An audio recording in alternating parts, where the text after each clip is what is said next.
सरकार से बातचीत को लेकर एक बार फिर नक्सलियों ने बयान जारी किया है। उप मुख्यमंत्री विजय शर्मा के लगातार नक्सलियों से वार्ता करने के बयान पर नक्सली बात करने को तैयार हो गए हैं। इस संबंध में नक्सलियों की दंडकारण्य स्पेशल जोनल कमेटी की प्रवक्ता विकल्प ने बयान जारी किया है, जिसमें कई सारी मांग नक्सलियों ने सरकार से की है। इस पर डिप्टी सीएम और गृह मंत्री विजय शर्मा ने कहा है कि नक्सलियों ने किसानों को 2 गुना दाम देने की बात कही है। छत्तीसगढ़ में किसानों को 3100 रुपए पहले से ही मिल रहा है। विकास कार्यों को लेकर भी नक्सलियों ने टिप्पणी की है। सड़क, बिजली, पुल, पुलिया से कॉरपोरेट का क्या संबंध है? वार्ता के संबंध में मैं विस्तृत चर्चा कर अपनी बात रखूंगा। इस संबंध में मुख्यमंत्री से मार्गदर्शन भी लूंगा। देखिए गृह मंत्री विजय शर्मा ने क्या कुछ कहा। ये पत्र प्राप्त हुआ है और ऐसे ही इस पत्र का जवाब देना उचित नहीं होगा।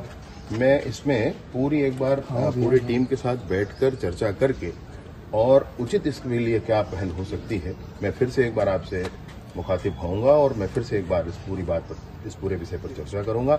बहरहाल प्रारंभिक तौर पर मुझे जो समझ में आया वो ये इन्होंने कहा है कि वातावरण नहीं बन पा रहा है। वातावरण क्या नक्सलियों की ओर से नहीं बन पा रहा है? देखिए वो घटनाओं को अंजाम दे ही रहे हैं। इन्हीं बातों के लिए मैं आपसे कह रहा हूँ। जो प्रारंभिक 1-2 चीजें हैं जो अपरेंट हैं, बिल्कुल सामने है, प्रत्यक्ष है, वो मैंने आपसे कही। परंतु जो नीतिगत कुछ बातें हैं, निर्णय हैं, उस पर जो चर्चा करनी है, मैं पूरी टीम के साथ बैठकर माननीय मुख्यमंत्री जी से भी एक बार इस विषय पर मार्गदर्शन प्राप्त करके आपके सामने कांग्रेस बीजेपी मुख्यमंत्री जो है पूर्व मुख्यमंत्री भूपेश बघेल का विरोध चालू हो गया है, खुलकर अब सामने आ रहे हैं वहां के कार्यकर्ता और उन्हें वहां से प्रत्याशी न बनाने के लिए भी उन्होंने पत्र लिखा है। सुरेंद्र दास है और बाकी लोग। ऐसा क्या कारण लग रहा है? नहीं, मैं भी तो यही जानना चाहता हूँ कि दुर्ग छोड़कर क्यों चले गए? जिस जनता ने उनको सम्मान दिया, इतनी बड़ी विरोधात्मक गतिविधि उनके विरोध में पूरे प्रदेश में थी, फिर भी जनता ने उनको सम्मान दिया। उस जनता को छोड़कर वो चले जा रहे हैं। और राजनांदगांव में तो उनका विशेष विरोध है। राजनांदगांव के ऐसे कई संस्थान हैं जिनको उन्होंने बंद कराने की कोशिश की। ऐसे कई संस्थान हैं जिनको उन्होंने राजनांदगांव से शिफ्ट करा दिया है। मेरी बात समझेंगे, राजनांदगांव से शिफ्ट करा दिया है उन्होंने। हॉकी का स्टेडियम वो तो सोचते थे कि खत्म हो जाए वहां से, जबकि हॉकी के लिए राजनांदगांव जाना जाता है।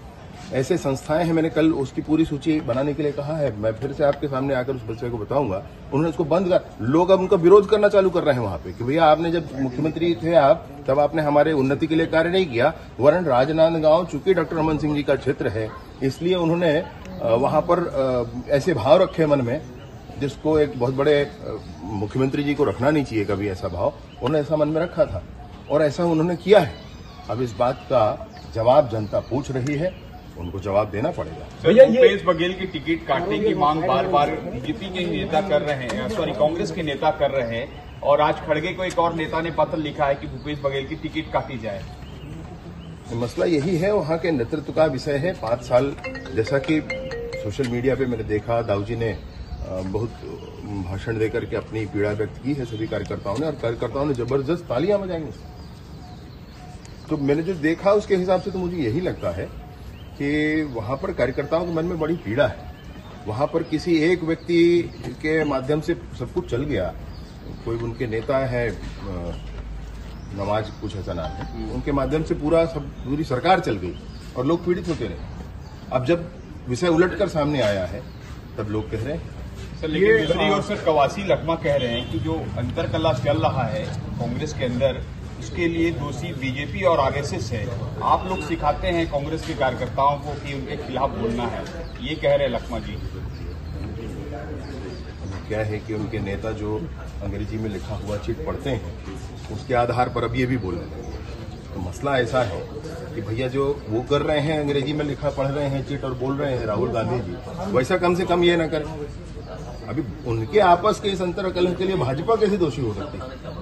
और अगर इतना भयंकर भय है भाजपा का, तो मैं सोचता हूं कि ये जनता का आशीर्वाद है भाजपा की। वहीं गृह मंत्री विजय शर्मा के दिए गए बयान पर पीसीसी चीफ दीपक बैज ने पलटवार किया है। उन्होंने कहा है कि इस मुद्दे पर सरकार खुद कंफ्यूज है। उप मुख्यमंत्री कह रहे हैं कि अधिकारियों से चर्चा करूंगा, मुख्यमंत्री से बात करूंगा। क्या बयान आने से पहले उन्होंने अधिकारियों से प्रदेश के मुख्यमंत्री से बात नहीं किया था? क्या बयान देने से पहले उन्होंने केंद्रीय गृह मंत्री से बात नहीं किया था? गृह मंत्री का बयान प्रदेश की जनता को गुमराह करने वाला और बचकाना है। बीजेपी की 3 महीने की सरकार में निर्दोष आदिवासियों का फर्जी एनकाउंटर हो रहा है, आदिवासी माता बहनों के साथ बलात्कार हो रहा है, इसका जवाबदार कौन है? गृह मंत्री विजय शर्मा के बयान से स्पष्ट है कि सरकार की नीति स्पष्ट नहीं है। इस मसले पर सरकार खुद कंफ्यूज है। देखिए दीपक बैज ने क्या कुछ कहा। मैं पहले भी कहा, अभी भी कह रहा हूं, इस मुद्दे पे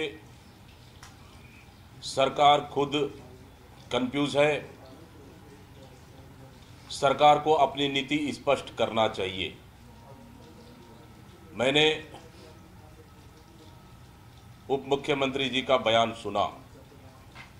वो कह रहे हैं कि अधिकारियों से चर्चा करूंगा, मुख्यमंत्री से बात करूंगा।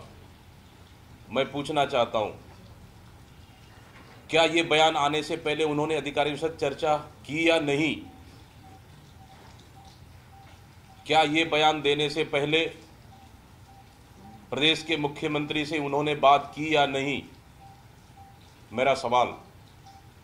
इसलिए मैं कह रहा हूं कि ये बयान देने से पहले उन्होंने केंद्रीय गृह मंत्री से बात की या नहीं, ये पहले स्पष्ट करे, नंबर 1। नंबर 2, क्या गृह मंत्री का बयान प्रदेश की जनता को गुमराह करने वाली है? क्या गृह मंत्री का बयान ये बचकाना बयान है? क्या प्रदेश की स्थिति का उनको भौगोलिक स्थिति का पता है, बस्तर का स्थिति पता है? आज लगातार भारतीय जनता पार्टी की सरकार, इस 3 महीने की सरकार में आदिवासियों के ऊपर लगातार, निर्दोष आदिवासियों के ऊपर एनकाउंटर हो रही है, फर्जी एनकाउंटर, फर्जी नक्सली बताकर मार दिया जा रहा है। आदिवासी माता बहनों के साथ लगातार हत्याएं हो रही है। इसका जवाबदार कौन? इसलिए मैं कह रहा हूं कि ये गृह मंत्री का बयान से सीधा सीधा साफ और स्पष्ट नजर आता है कि सरकार की कोई तैयारी नहीं है, सरकार की नीति स्पष्ट नहीं है और सरकार इस मसले पर खुद कंफ्यूज है। ये लगातार भूपेश बघेल के खिलाफ प्रतिक्रिया सामने आ रही है।